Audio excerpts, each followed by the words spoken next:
డబ్బు, అనారోగ్యం, ఉద్యోగం, వ్యాపారం అప్పులతో బాధపడుతున్నారా? వెంటనే జేకేఆర్ గురువు గారికి కాల్ చేసి అపాయింట్మెంట్ తీసుకోండి. నమస్తే రమగారు.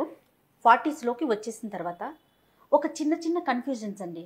ఎలా అంటే కొంతమంది ఏమో చాలా అంటే అప్పటి వరకు ఉన్నవన్నీ వదిలేస్తారు. మనం ఏదో పెద్ద తరహా వచ్చేసింది, 40లోకి వచ్చేసాం కదా అనే ఒక ఫీల్లో ఒక మంచి చీర కట్టుకోవటం కానీ అంటే కలర్ఫుల్గా కనిపించకపోవటం, డల్నెస్లోకి వచ్చేస్తారు కొంతమంది. మరి కొంతమంది ఏమో సాధారణంగానే ఉంటారు. ఇంకా ఇప్పుడే మనం యంగ్ అనే ఒక ఫీల్లో కొత్త కొత్త మార్పులు, వింత వింత పోకళ్ళకి పోతూ ఉంటారు. వీళ్ళు వాళ్ళని చూసినా వాళ్ళు వీళ్ళని చూసినా ఒక్కసారి జల్లుమంటుంది. ఇద్దరికి అలానే ఉంటుంది, సేమ్ ఫీల్. అసలు ఎలా ఉండాలి 40స్లోకి వచ్చాక? ఇవి ఒక జర్క్ వస్తుంది జయ. ఈ 40s వీళ్ళకి ఆడపిల్లలు ఉన్నారనుకో, ఆడపిల్లలు ఉంటే పిల్లలు పెరిగిపోతారు. అవునవును. ఆడపిల్లని 13, 14 వచ్చేసరికి తల్లంత సైజులోకి వచ్చేస్తారు ఇంచుమించుగా. అమ్మ డ్రెస్సులన్నీ వేసేసుకుంటారు, అమ్మ నగలు పెట్టేసుకుంటారు, అమ్మ చీరలు కట్టేసుకుంటారు. దాంతో తల్లులకి ఏమనిపిస్తుంది అంటే తమకి కొంచెం ఓల్డ్ అయ్యామని అనిపిస్తూ ఉంటుంది. దాని తోడు చుట్టుపక్కల ఉంటారు, లేకపోతే భర్తలు కూడా ఇంకా పిల్లని ఎంత అయింది నీకెందుకు వేషం అలాంటి. వీళ్ళకు కూడా కొంచెం ఆడపిల్లలకి కాస్త ఏమైనా బంగారం కొనాలని, దానికే చీరలు కొనాలని, చీరలు ఇప్పటి నుంచి కొని పెట్టాలని, ఇద్దరు ముగ్గురు తోడుకోవడంలో ఆడపడుచులు కజిన్స్ దగ్గరగా ఉన్నారనుకో, మనకెందుకు పిల్లకి ఇలాంటి ధోరణిలోకి వచ్చి ఒక 42, 43, 44 వచ్చేసరికల్లా వీళ్ళు పెద్ద పెద్ద ఇయర్ రింగ్స్ మానేస్తారు. తర్వాత ఏమో కొంచెం పల్చటి చీరలు మానేస్తారు, కాస్త ఫిగర్ హగ్గింగ్గా దగ్గరగా ఉండే డ్రెస్సులు మానేస్తారు, చెప్పుల దగ్గర నుంచి మార్చేసుకుంటారు జయ. చెప్పుల దగ్గర నుంచి ఓల్డ్ స్టైల్లోకి వచ్చేస్తారు. బాగానే ఉంటుంది. ఇలా నడుస్తుంటే కొంతకాలం నడుస్తుంది. సడన్గా వీళ్ళకు ఒకరోజు వాళ్ళ క్లాస్మేట్ కనిపిస్తుంది.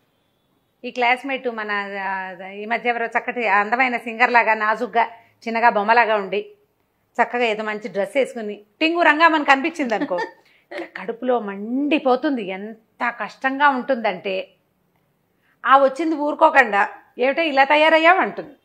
అనేసరికి చాలా దుగ్ధంగా ఉంటుంది. అది కరెక్టో నేను కరెక్టో అర్థం కాదు.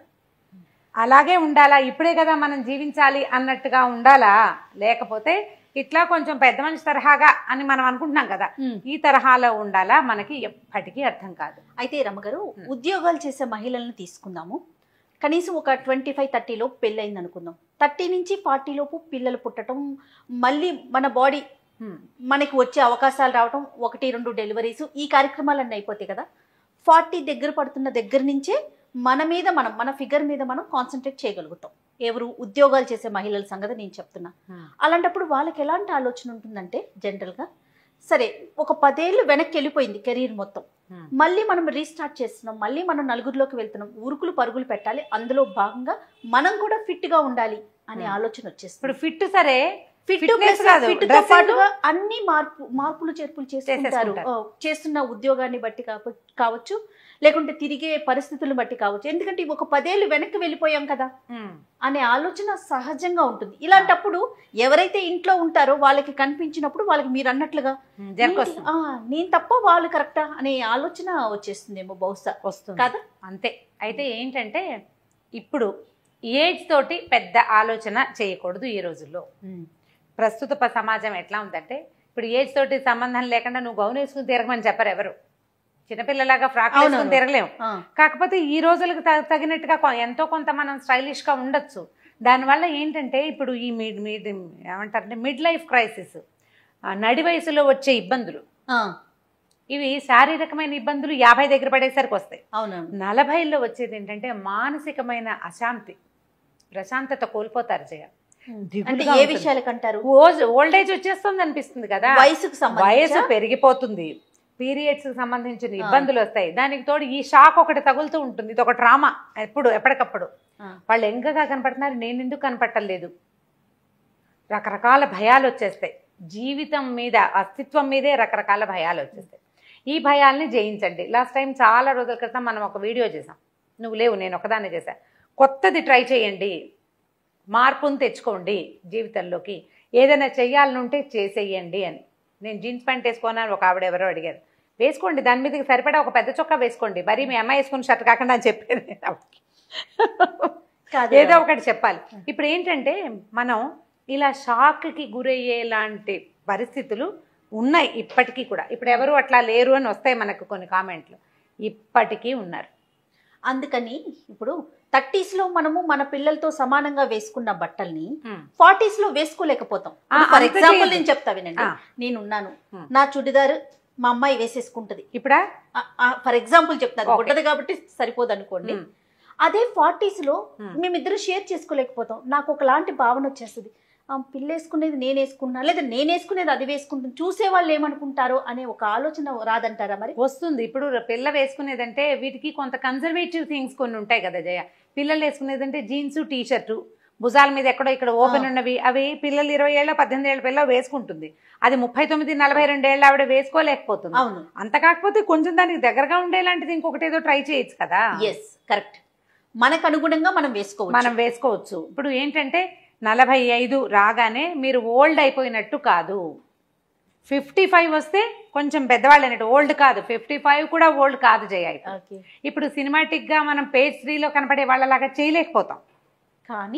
కానీ మీకు మీ మనసుకి తగినట్టుగా, వయసు అని చెప్పట్లేదు, మీ మనసుకి తగినట్టుగా మీకు భావాలు కనుక కొంచెం మామూలు భావాలు ఉంటే దానికి తగ్గట్టు ట్రై చేయండి. మీకు జర్క్ తగిలి ఎవరైనా షాక్ ఇచ్చి మీకు వాళ్ళలాగా మీరు చేస్తే ఓవర్ యాక్షన్ చేసినట్టు ఉంటుంది. అలా కాకుండా మీరు 30s నుంచి 40sకి ప్రయాణం చేసేటప్పుడు ప్రయాణాన్ని ఏజ్ దానంతట అది పోతుంది.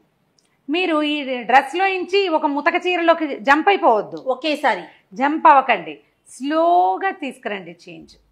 పెద్ద పెద్ద ఇయర్ రింగ్స్ పెట్టుకోవటము, మెడలో ఏదైనా ట్రెండీగా ఒక 2 వస్తువులు వేసుకోవటము, గాజులు వేసుకోవటము, వేసుకోకపోవటము, చెప్పులు, అన్నీ కూడా. ఇప్పుడు నేను ఒక పెద్ద చీర బార్డర్ ఉన్న చీర కట్టుకుని పెద్ద బొట్టు పెట్టుకుని చెవులకి ఏవో దుద్దులు పెట్టుకుని వెళ్తే నాకు చూపించే చెప్పులు ఒక రకంగా ఉంటాయి. నేను కొంచెం సన్నటి చీర బాగా నైస్గా ఉన్న చీర కట్టుకుని వెళ్ళాను అనుకో, చెప్పులు వేరేవి చూపిస్తాడు. నువ్వు మీరు చెప్పుల షాప్ దగ్గర నుంచి చూడండి, ప్రతి చోట అలాగే ఉంటుంది. మనల్ని బట్టే కదా వాళ్ళు, మనని బట్టే కదా. ఒకవేళ ఇలాంటి జర్క్ కనుక మీరు తగిలితే ఒకేసారి వాళ్ళ దాకా వెళ్ళిపోకుండా మీ నుంచి మీరు కొంచెం వెనక్కి రండి. ప్రధానమైంది, చాలా ముఖ్యమైనది మనసు. నాగేశ్వరరావు గారు ఎప్పుడు చెప్తుంటారు, బహుశా వినే ఉంటారు మీరు, ప్రతి ప్రసంగంలో ఆయన ఇదే మాట చెప్తారు. 70s లో కూడా ఇదే మాట రమ్మగారు, వయసు వచ్చింది నా శరీరానికి, మనసుకు కాదు అంతే. పదే ఈ మాట నాకు ఎంత గుర్తో. మన మనసు అది కదా ప్రధానం. ఇప్పుడు జర్క్ తినేది శరీరం కాదు, మనసే. ఎవరినైనా చూడంగానే జర్క్ మనం ఒకేసారి బెంగొచ్చేస్తుంది మన మీద. మనకి ఇదేంట్రా దేవుడా వీళ్ళు ఇంత బాగున్నారు, నేనేమిటి ఇలా ముస్లిం అయిపోయానండి. సడన్ గా మీరు మేకప్ మార్చేస్తే వెగటుగా ఉంటుంది. అందుకని జర్క్ తీసుకోవద్దు, జర్కుల్లోకి వెళ్ళకండి. హుందా అయిన ప్రవర్తనతోటి ఉండండి. ఈ ఏజ్కి నేను ఇలాగే బిహేవ్ చేయాలి అనే ధోరణికి అందులోంచి బయటకు వచ్చేయండి. ఈరోజు అట్లా లేదు, అందుకని ఇప్పటి వేషాలు కూడా వేయకూడదు. ఆ మాట ముందే చెప్పాను, హుందాగా అని చెప్పాను, ఆ పదం చెప్పాను కదా. ఇప్పుడు దీంట్లో హుందా ఎంత హుందాగా అనేది దట్స్ అప్ టు యూ. నీ యొక్క పరిస్థితి, నీ ఆర్థిక పరిస్థితి, నీ యొక్క సామాజికమైన పరిస్థితి, మనం తిరిగే మన సర్కిల్, మన ఫ్రెండ్స్, మన సర్కిల్. ప్రధానమైనది ఏంటంటే జయ, ఇదివరకటికి ఇప్పటికి తేడా ఎక్కడొచ్చిందంటే చెప్పనా, మనం అమీర్పేటలో ఉన్నాం అనుకుందాం. ఇదివరకటి అమీర్పేట ఒక రకం, అమీర్పేట నుంచి కొంచెం ముందుకెళ్తే ఈ ఎస్ఆర్ నగర్ మనం ముందుకెళ్ళామనుకో, సన్న కుకట్పల్లి అవి పాతగా మన చిన్నప్పటి ఊళ్ళలా కనపడేవి ఇది వరకు. ఇప్పుడు తర్వాత కాలంలో ఇంకో కుకట్పల్లి పెరిగిన తర్వాత కొంచెం చందానగర్, మియాపూర్ పాతగా ఉండేవి. ఇప్పుడు చందానగర్, మియాపూర్ కూడా పాతగా లేదు. ఎక్కడికక్కడ ప్రపంచం పెరిగిపోతూనే ఉంది. మనం రెగ్యులర్గా ఎవరితోటి కలుస్తామో అదే మన సర్కిల్. ఇప్పుడు ఎక్కడో ఊరవతల ఇల్లు కొనుక్కుని వెళ్తున్నాం, ఓ ఫ్లాట్ కొంటాం, అక్కడ 100 మంది ఉంటారు సమాజం, అదే మన సోషల్ సర్కిల్. అంతే. మన చుట్టాలు పల్లెటూళ్ళలో ఉన్న వాళ్ళు కాదు మన సర్కిల్. మన సర్కిల్ మనం రోజు ఎవరితోటి కలుస్తామో, ప్రతిరోజు గుడ్ మార్నింగో గుడ్ ఆఫ్టర్నూనో ఎవరికి చెప్తామో, ఎవరితోటి చెప్పించుకుంటామో, అది మన సమాజంగా ఈ రోజున ఉన్నది. ఇప్పుడు మనం అక్కడ షాపుల్లోకి వెళ్తాం, అక్కడ హోటల్స్కి వెళ్తాం, అక్కడే మన పిల్లలు స్కూళ్ళకి వెళ్తారు, అక్కడి నుంచే కాలేజీలకు వెళ్తారు. అదే కదా మన సమాజం. సో చిన్న ఆ పెద్ద గుంపుల నుంచి విడిపోయాం, ఈ చిన్న గుంపులో కొత్త గ్రూప్ తయారవుతుంది. వాళ్ళంతా కాకపోయినా మీరు వెనకబడి ఉన్నానని మీకు అనిపిస్తే, ఇది నేను అందరినీ ఈ పని చేయమంటున్నానని మీరు ఎంకరేజ్ చేస్తున్నానని భావించద్దు. ఆ తరహా ప్రశ్నలు కూడా తీసుకురావద్దు. వెనకబడి ఉన్నామేమో అన్న భావనతోటి దిగులుబడి డిప్రెషన్కి లోనయ్యి మీరు బాధపడి ఇంట్లో వాళ్ళని బాధ పెట్టకండి. వెనకబడి ఉన్నామనిపిస్తే పెద్ద స్టెప్పులు తీయద్దు, 1 స్టెప్ తోటి ముందుకెళ్ళండి. ఏదైనా సరే ఒక స్టెప్, స్లోగా స్టెప్స్, బేబీ స్టెప్స్ నుంచి పెద్ద స్టెప్పులు వెళ్ళండి నిదానంగా. ప్రధానమైనది జర్క్స్ తీసుకోవద్దు. మిడ్ లైఫ్లో జర్క్లు చాలా ప్రమాదకరం. దానివల్ల విపరీతమైన డిప్రెషన్స్ వస్తాయి. ఈ వచ్చే మిడ్ లైఫ్లో వచ్చేటువంటి డిప్రెషన్స్ హార్మోనల్ ఇంబ్యాలెన్స్కి ప్రధాన కారణం అవుతాయి. ఒకటి హెయిర్ లాస్, ఇంకా తొందరగా ఏజింగ్లోకి వెళ్ళిపోతారు, వయసును ఇంకా పెంచేసుకుంటారు మీరు. కాబట్టి ఆ పరిస్థితుల్లోకి వెళ్ళబోకండి. జర్క్ తినకుండా ఉండాలంటే ఏం చెయ్యాలో చూడండి. తప్పకుండా. అంతే. నమస్తే రమ్య గారు. నమస్తే జయ.